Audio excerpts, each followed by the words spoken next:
Hay dos temas muy importantes en la relación México-Estados Unidos que se han vuelto muy relevantes en los últimos tiempos. Uno tiene que ver con el derecho internacional y el otro con la migración.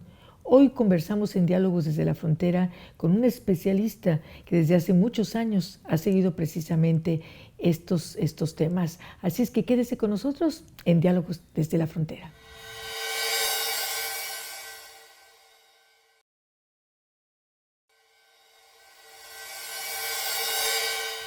Bien, pues hoy nos acompaña en Diálogos desde la Frontera la doctora Guadalupe Boatravé Tosca.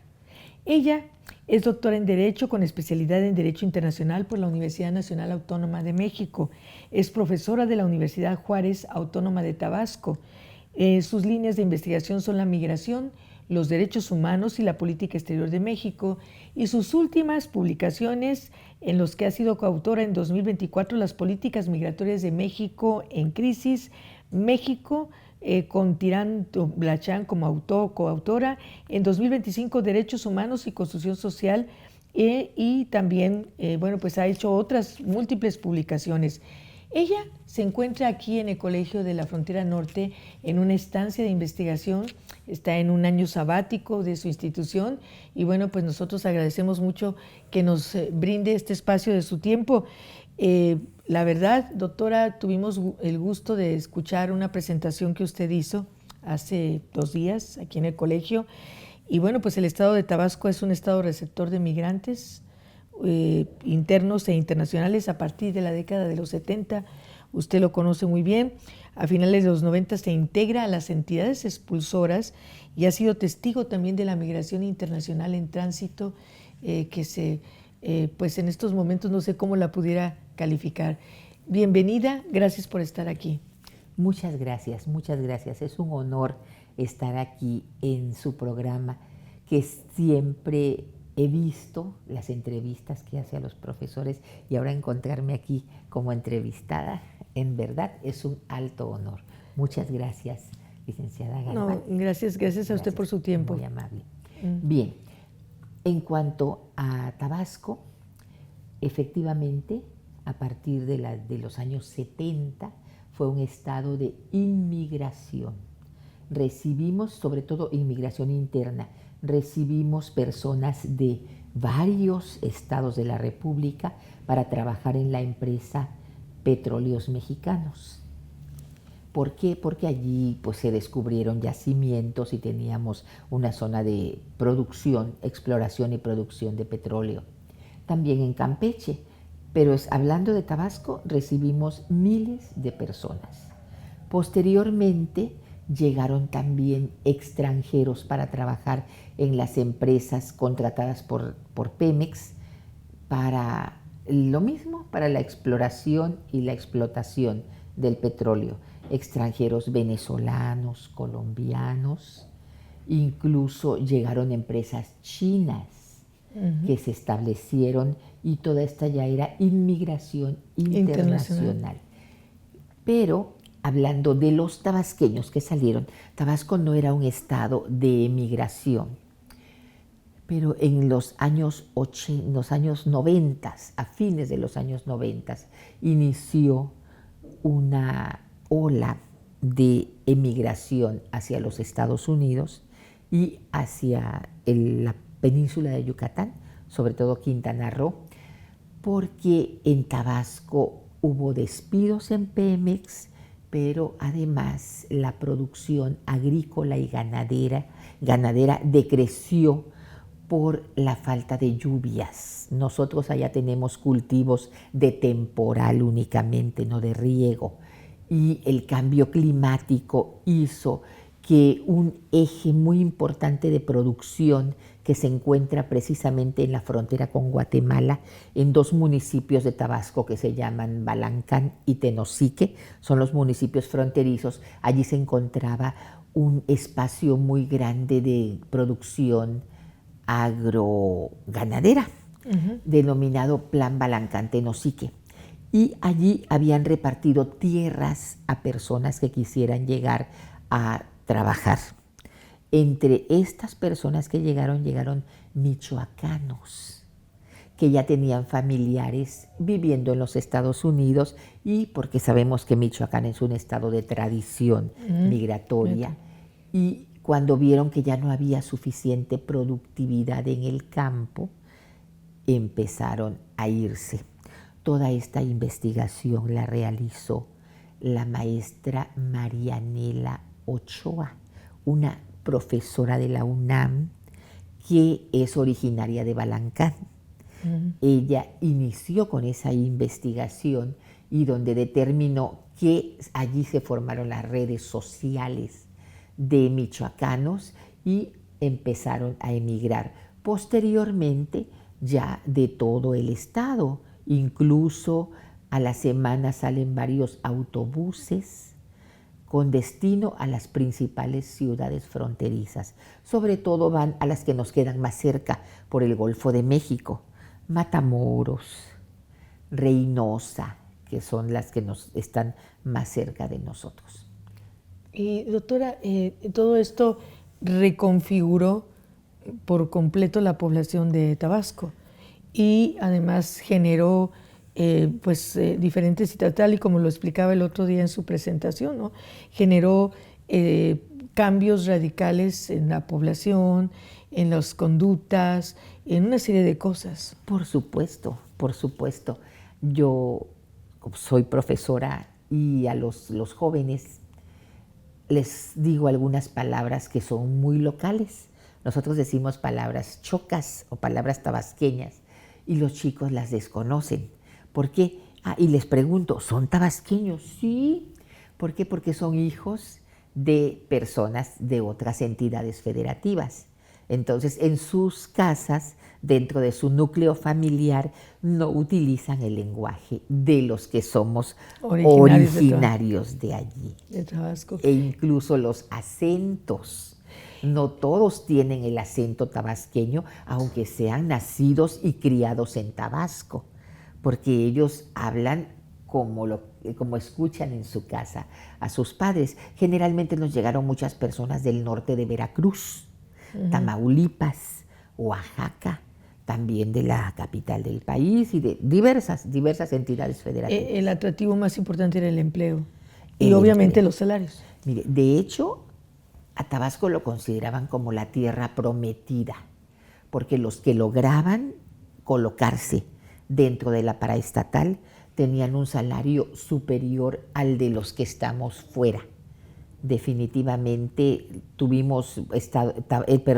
Tabasco es uno de los estados más caros de la República gracias a Pemex, pero no todos somos petroleros. Claro. Entonces esa es la diferencia, porque un salario de Pemex es fácilmente 4 o 5 veces más de lo que paga el gobierno estatal a un burócrata. Claro, claro. Doctora, no sé cómo voy con el tiempo, pero creo que tenemos que hacer una pausa y irnos a este espacio comercial para regresar con más de esta interesante conversación. La doctora, quiero decirle que está en esta estancia de investigación aquí en el Colegio de la Frontera Norte en Tijuana, porque precisamente está realizando una investigación sobre la relación México-Estados Unidos y también le quiero preguntar con respecto a este tema. Vamos a pausa, regresamos.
continuamos en esta conversación con, fíjese que aquí en el Colegio de la Frontera Norte nos visitan personas de todas partes del mundo y también de todas partes de México, pero es la primera vez que tenemos aquí el gusto de conversar con alguien originario del estado de Tabasco. Doctora, para cerrar el tema, porque usted en su presentación habló, nos lo acaba de decir fuera del programa, de 90 años en la historia de Tabasco. No suena como un estado importante en lo que es la migración hacia Estados Unidos, pero sí suena como un estado importante en todo lo que tiene que ver, precisamente usted hablaba de Pemex y la vida alrededor de Pemex y todo lo que ha significado para los habitantes del estado. Esos yacimientos petroleros y ese empleo, la migración que nos cuenta de varios estados, en fin, ¿cómo cerraría esta reflexión para pasar al tema de investigación de la relación y el derecho entre México y Estados Unidos? Gracias.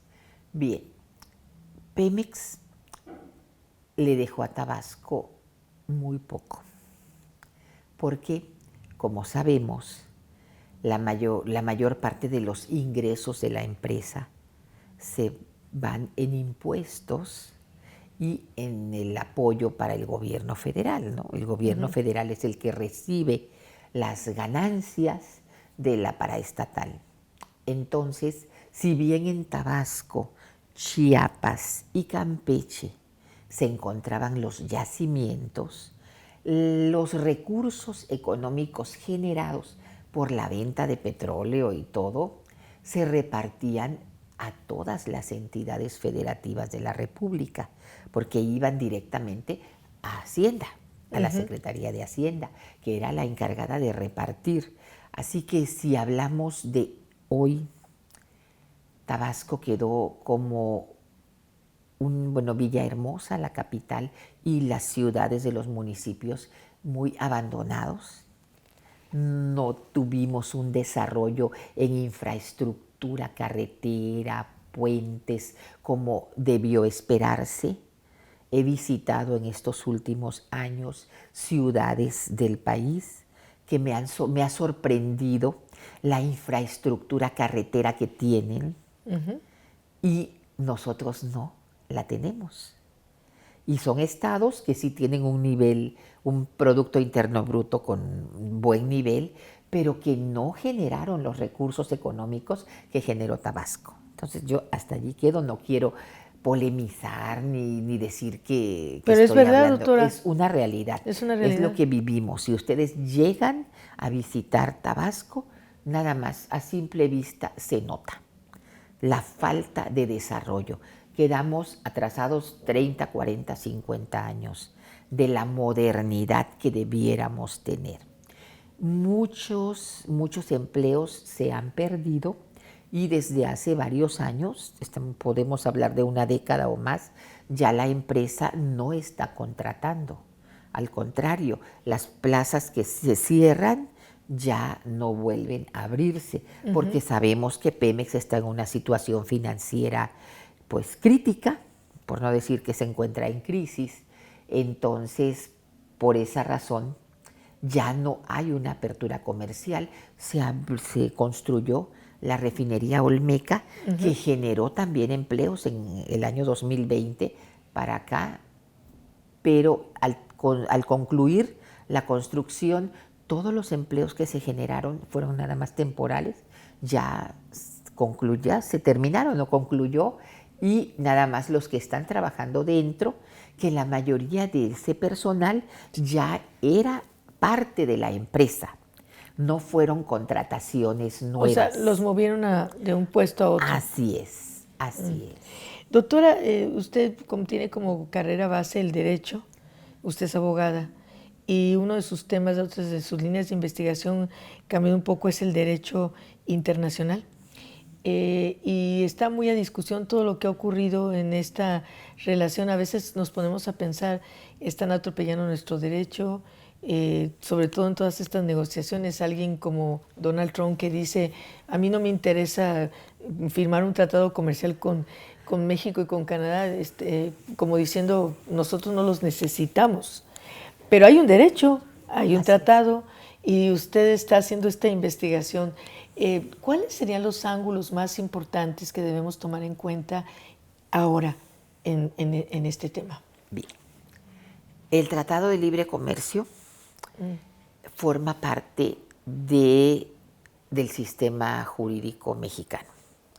El sistema jurídico mexicano pues, está conformado por la Constitución Política de los Estados Unidos Mexicanos, para mí el máximo ordenamiento jurídico.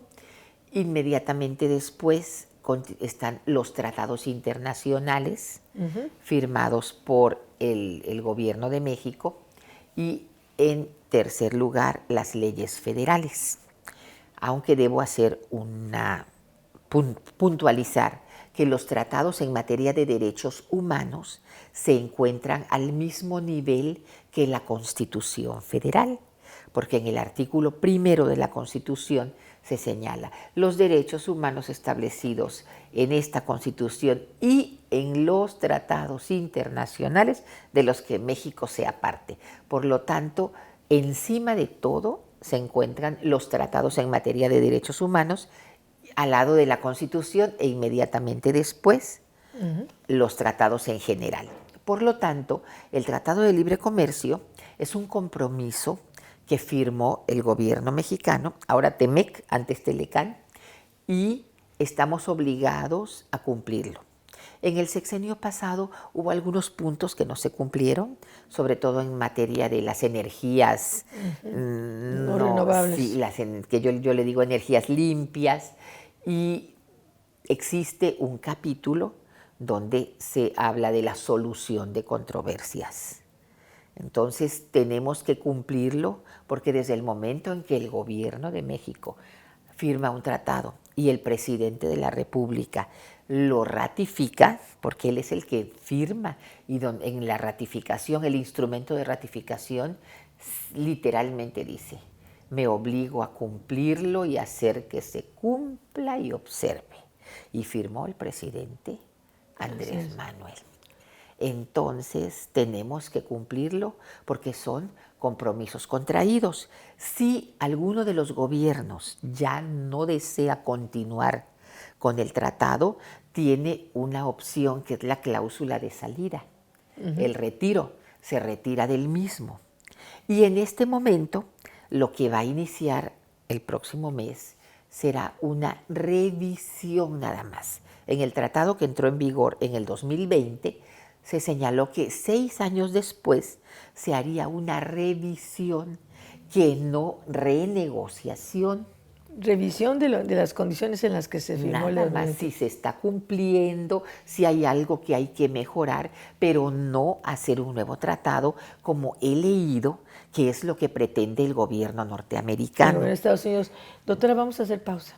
Perfecto. Vamos a hacer pausa y regresamos con la tercera parte de esta interesante conversación.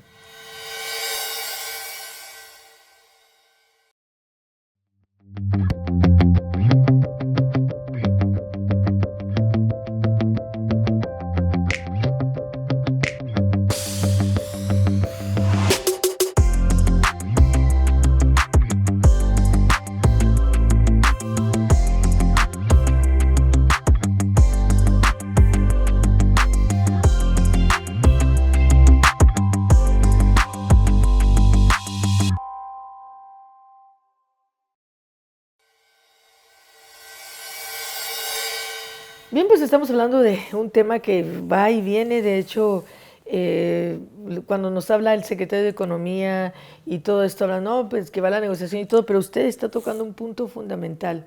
Esto que es la base del derecho, de algo que se firma y que se tiene que respetar. Y el hecho de que alguno de los integrantes de este tratado diga, no, yo ya no quiero, no implica nada más como me voy a salir y ya, ¿no? Hay toda una normatividad, así es. Y que tiene que ver con el derecho. Así es. Para retirarse, en el tratado se encuentra establecido cuál es el procedimiento. Perdón, dar aviso con 1 año de anticipación a las 2 partes. Y el tratado continúa vigente por ese año hasta la conclusión. Aunque quiero hacer algo, bueno, no es aclaración, algo me interesa puntualizar. que al gobierno de los Estados Unidos, al gobierno de Canadá tampoco, pero sobre todo al de los Estados Unidos, no le conviene retirarse del tratado. Porque pues todos sabemos que por las ventajas comparativas y competitivas, la cercanía, la distancia, cuesta mucho más económico comprar productos de nuestro país que de países más distantes. ¿Por qué? Por el transporte de las mercancías, el transporte internacional de mercancías. Voy a poner el ejemplo de lo que producimos nosotros. Nosotros producimos materia prima, frutas, entonces los plátanos tabasqueños o los bananos tabasqueños, ¿es posible que sean más sabrosos los de Costa Rica, los de Honduras o incluso los de Brasil? Pero es mucho más económico comprarlos a México, por la distancia. Cuántos kilómetros se ahorran, ¿no? Y también yo siento que estamos perdiendo oportunidades porque nuestro país tiene mucho mar. Podemos transportar nuestras mercancías por barco. La mayoría de los productos de México van por tractocamiones, destruyendo las carreteras del país. ¿Cuánto cuesta enviar productos en un tractocamión a llevar un barco que puede, en un solo viaje, puede llevar 100 o 200 tractocamiones? Bueno, la cantidad de productos que 100 o 200 tractocamiones llevarían. Eso es lo que a mí siempre me ha inquietado, me ha preocupado, por qué acabamos las carreteras del país. Pero creo que me he salido de tema y voy a continuar con la parte jurídica, que es lo que me pregunta. Al gobierno de México, en este momento, lo que le conviene es pues pedir que continúe el tratado tal como está, porque todavía no ha llegado a una consolidación, apenas lleva 6 años. Así es. Porque si el gobierno de los Estados Unidos lo que quiere es renegociar el tratado, tendrían que dar por terminado este TEMEC que entró en vigor apenas en 2020, porque una renegociación implica finiquitar o dar por concluido el tratado actual, legalmente hablando. Que esa es la línea del gobierno de Estados Unidos. Eso es lo que ellos quieren. Ellos quieren replantear para fijar otras condiciones que sean todavía más favorables. De alguna manera, doctora, no sé qué opine usted desde el punto de vista jurídico, el TEMEC, antes el Telecán, han sido, lo entrecomillo, equitativos un poco para los 3 países, o sea, por esa fundamentación de la que usted habla. Es decir, todos han salido beneficiados, pero en ese sentido las clases empresariales pues, son las más interesadas en que este tipo de tratado continúe. Así es, así es. Este tratado menciona un capítulo especial, el capítulo 25, que habla de las pequeñas y medianas empresas o micro, pequeñas y medianas empresas. Pero hasta hoy hemos detectado en las investigaciones que no han sido beneficiadas. Incluso el Bancomex se dispuso de un apartado especial para las PYMEX, pequeñas y medianas empresas exportadoras, dándoles apoyo económico, capacitación, pero no han logrado incluirse dentro de todo el comercio internacional hacia esos países. No sé si es que porque las grandes empresas no invitan a las pequeñas a colaborar, no las incluyen dentro de sus proveedores para que ellos también puedan beneficiarse, porque tenemos datos del gobierno de México que las pequeñas y medianas empresas son las que generan la mayor cantidad de empleos en nuestro país. Sí, lo vemos aquí en Tijuana. Las pequeñas empresas que tienen 10, 15 trabajadores, pero si son muchas, son las que generan la mayor cantidad de empleos y no han logrado introducirse. De hecho, yo voy con un interés en invitar a las pequeñas empresas de Tabasco para ver cómo podemos apoyarlas u orientarlas para la exportación, porque nosotros en verdad producimos, voy a hacer un comercial, chocolate de primera clase y otros productos también locales que muy bien podemos llevarlos al mercado de la nostalgia. Esa es una parte muy importante y aparte beneficiar a los productores, lograr un precio adecuado. Doctora, se nos va acabando el tiempo. Me gustaría mucho que nos dejara, seguramente vamos a volver a conversar en esta estancia cuando haya terminado esta investigación que está realizando. Gracias. Pero para manera de conclusión, a manera de reflexión, ¿con qué nos quedamos? Bien. Los Estados Unidos de América y los Estados Unidos mexicanos son vecinos y, de acuerdo a una frase que le atribuyeron a Porfirio Díaz, pero dicen que fue de alguno de sus colaboradores, los científicos. Pobre México, tan lejos de Dios y tan cerca de los Estados Unidos. En una ocasión llegó un presidente de un país de Europa Oriental y le dijo al expresidente de nuestro país, José López Portillo, cómo deseáramos nosotros ser vecinos de los Estados Unidos. Les vendiéramos todo, estaríamos millonarios. Y dicen que la expresión del presidente de nuestro país fue de sorpresa. Considero que debemos aprovechar la vecindad para todo. Y sí me gustaría hacer un pequeño comentario, espero que me dé tiempo. Sí, doctora. El presidente Carlos Salinas de Gortari, cuando hizo la propuesta del Telecán en los años 90, 92, la intención de él fue llegar en un futuro a que la unión comercial llegara a ser como la Unión Europea, una unión total que fuera libre tráfico de mercancías o libre tránsito de mercancías, libre tránsito de personas, porque los gobernantes siempre buscan lo mejor para su país. Pues sí, pero imagínese. tristemente no se concretó esa parte, ese escenario. Doctora, pues estamos en contacto.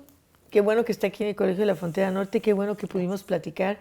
Y yo, pues por supuesto, le agradezco su tiempo y les agradezco al equipo que hace posible este programa, como siempre, su disposición, siempre atentos. Óscar Ochoa, nuestro coordinador de estudio, Iván Morales y Arturo Romo, quien son nuestros compañeros becarios, que por cierto Arturo ya se me va a ir.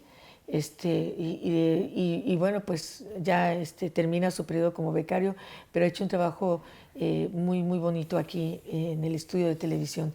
Muchísimas gracias y hasta la próxima, hasta el próximo capítulo de Diálogos desde la Frontera.